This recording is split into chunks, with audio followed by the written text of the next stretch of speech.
The Central Asian Report is a program about the ongoing geopolitical trends and the panorama of the present-day realities in Central Asia. Politics, economics, and culture, events, trends, and people. All this on one territory. Hello, you're watching the Central Asian Report in today's program. Customs operations between Kazakhstan and Kyrgyzstan under new rules. Collective cleaning in Tajikistan, everyone to the cotton fields. Syganak through the Middle Ages, an adventure back into the past.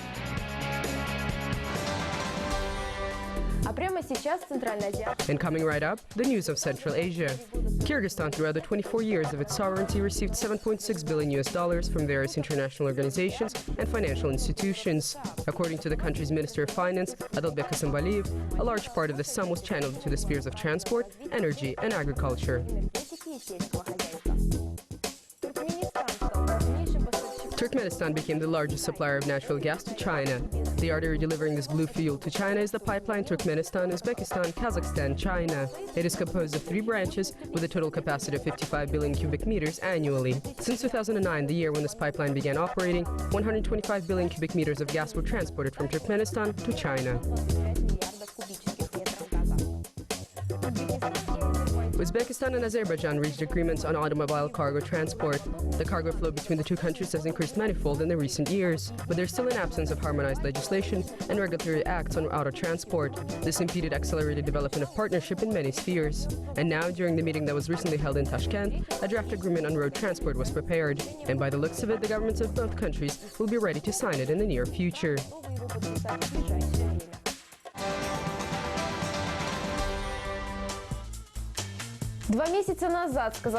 2 months ago, customs posts were removed from the Kazakhstan-Kyrgyzstan border. And now the movement of cargo, people, and transport vehicles is given the green light according to simplified rules. We bring you the story and how this affects the activity of some enterprises and turnover between the two countries. Товарообороте между двумя странами узнаете из нашего сюжета.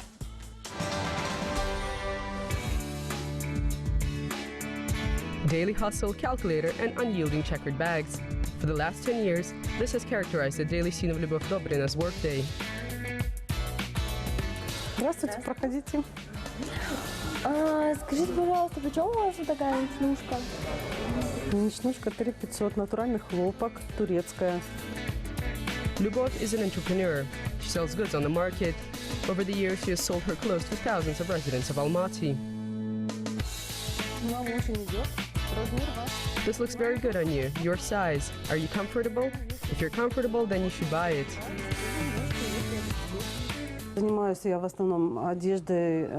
I sell mostly women's clothes. This is textile, clothes to wear at home, made of cotton. My products come mostly from the near abroad, particularly Kyrgyzstan.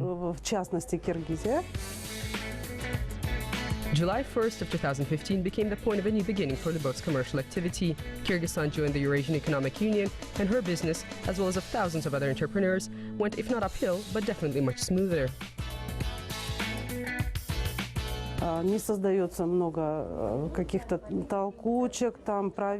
Before, it took 4 to 5 hours to cross the border, sometimes even longer. But now, only an hour. There's no crowding or various checks.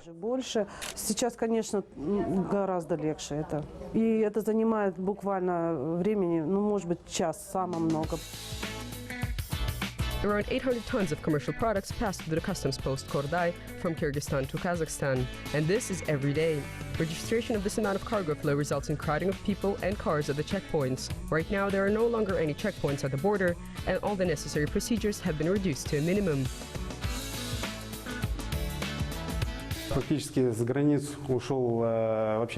Customs control has been practically removed from the border. In addition, all the customs clearance procedures are no longer implemented. Today, only border and phytosanitary control is conducted on our border. In addition, before only 50 kilograms of cargo for private use were allowed to be transported per month. Now there are no limitations. казахстанских предпринимателей есть большая, высокая возможность развития своего предпринимательства, потому как емкость рынка Евразийского экономического союза составляет... Kazakhstan's entrepreneurs get a great opportunity to develop their business because it should be understood that our market is not just local and it is expanding due to the inclusion of new countries. Наш рынок на сегодняшний день расширяется за счет включения новых стран. It is expected that these measures will help to increase trade turnover between Kyrgyzstan and Kazakhstan manifold. At the moment, it stands at $1 billion. Республика Таджикистан на сегодняшний день тоже изъявила желание о вступлении в Евразийский экономический союз. Tajikistan has also expressed its interest in joining the Eurasian Economic Union. This is also being considered by Uzbekistan. Also within the framework of the Eurasian Economic Union, free trade zones are being created, within which 28 states of the world expressed interest in joining this zone. I think the potential of this union is great. Я думаю, что потенциал данного союза, он в принципе огромен.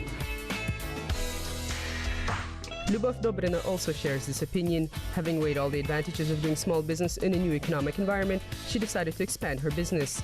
Her plans include opening a new sales point in Almaty.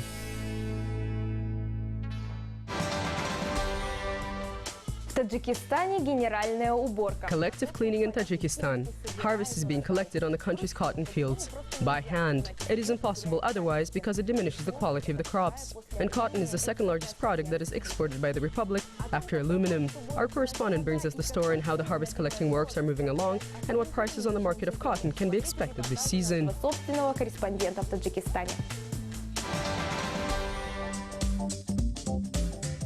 Work on the cotton fields started in full swing from early morning. Entire families come out onto the fields. The more cotton one gathers, the more money can be received. For each kilogram, 50 dirham or 8 cents. By noon, De La Frus has already collected a couple of bags. The harvest is very good this year. Work is moving along fast. Today I already gathered more than 100 kilograms, and the day's not over yet. Here in the fields, a mini counting station is set up. The bags are weighed, the money earned is counted, and cotton is loaded up into cars. Our brigade has 60 people. Each person collects daily from 50 to 150 kilograms. We submit 3 tons of cotton.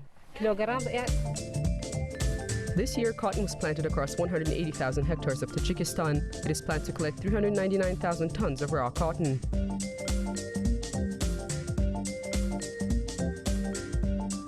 Agrarians from the southern regions of the country were the first to commence the collecting season.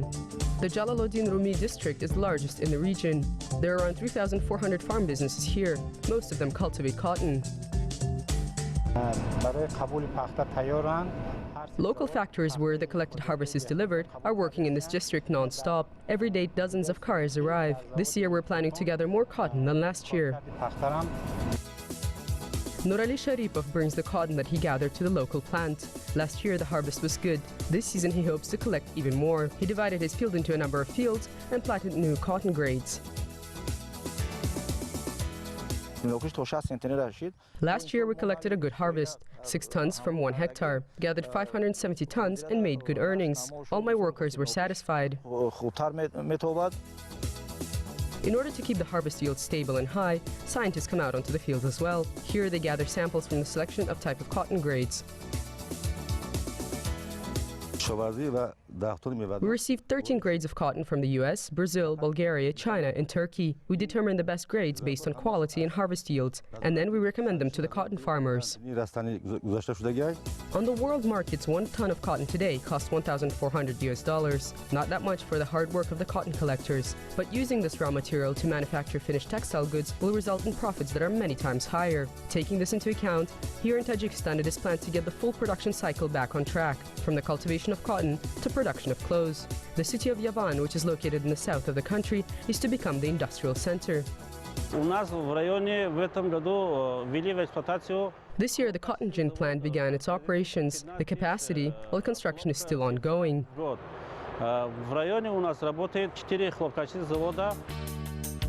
Only cotton that was cultivated in Tajikistan is used at the cotton mill. It is purchased from the local agrarians, and the yarn that is woven is exported abroad. However, in the recent years, domestic textile producers have also begun expressing interest in the plant's products. Конечная продукция в основном отправляем в Италию и в Турцию. We export to Italy and Turkey. We'll be selling on the domestic market as well. Agreements have already been signed. С местным предприятием, насочно-чулочной фабрикой Нафиса, с ним сотрудничаем. Akbar Ali Narzuloyev knows everything about Tajik cotton. He analyzes the quality of the threads in a small laboratory. He assures that this product is the best raw material for the production of competitive textile goods. Our cotton meets international standards. There's a great demand for it among exporting countries. If Yerevan does become a textile center, in addition to many other advantages, this will have a big social resonance. There is a lack of workplaces in the district. Plans like this cotton mill could at least partially resolve the problem of unemployment.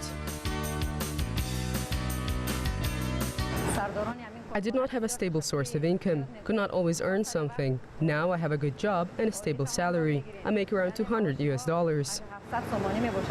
Смотри, как красиво. Еще сумочка есть под это. Вот.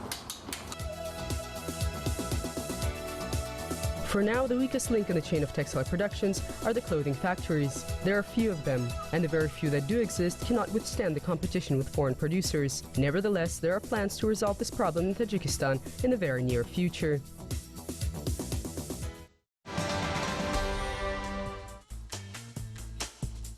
Successful digging. Already for the last 12 years, Kazakhstani archaeologists have been researching the ancient city of Syganak. And every new season, new artifacts providing details on the city's livelihood throughout the Middle Ages are unearthed from the depth of centuries-old soil. Our next story is on the life of those that resided in Central Asia in the 10th century.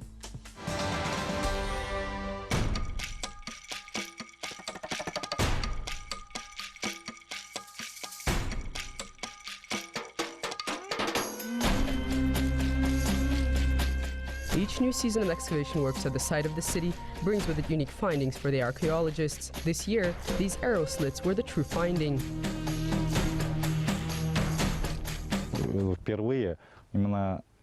Initially, this wall was laid out of clinker brick with arrow slits. Similar arrow slits are found in other cities of the Middle Ages, but in those cities, fort walls were built out of earth bricks.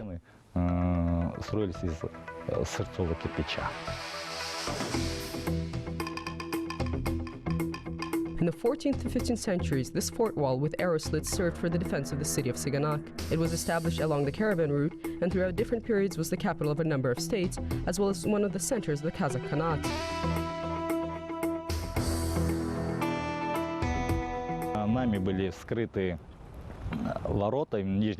We opened up the gates, the lower part. It is very well preserved. It was laid out of clinker brick. Particularly during the excavation process, we uncovered the lifting mechanism of a drawbridge. Overall,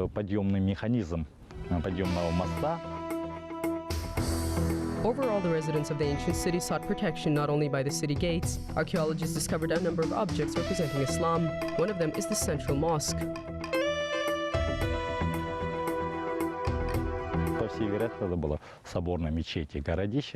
Most likely, it was a cathedral mosque of the city. It dates back to approximately 15th to 16th century. The traces of walls are preserved very well, and traces of tunnels with spiral stairs.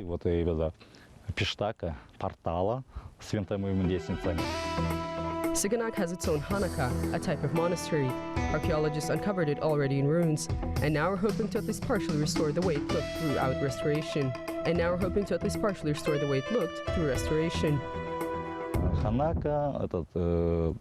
Hanaka is a structural complex which included a multifunctional building, a mosque, a mausoleum, and a room for visitors. Jamagat Hana. There people came to pray.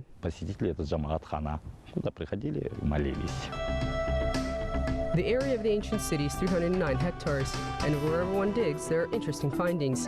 For example, archaeologists discovered the burial ground of a noble family, a four-room mausoleum with the remains of 2 adults and 1 child. And not so far from the fort wall, the site of their hearth was found, and 400 horns of Saiga antelopes. What brought this fate upon the animals remains a mystery.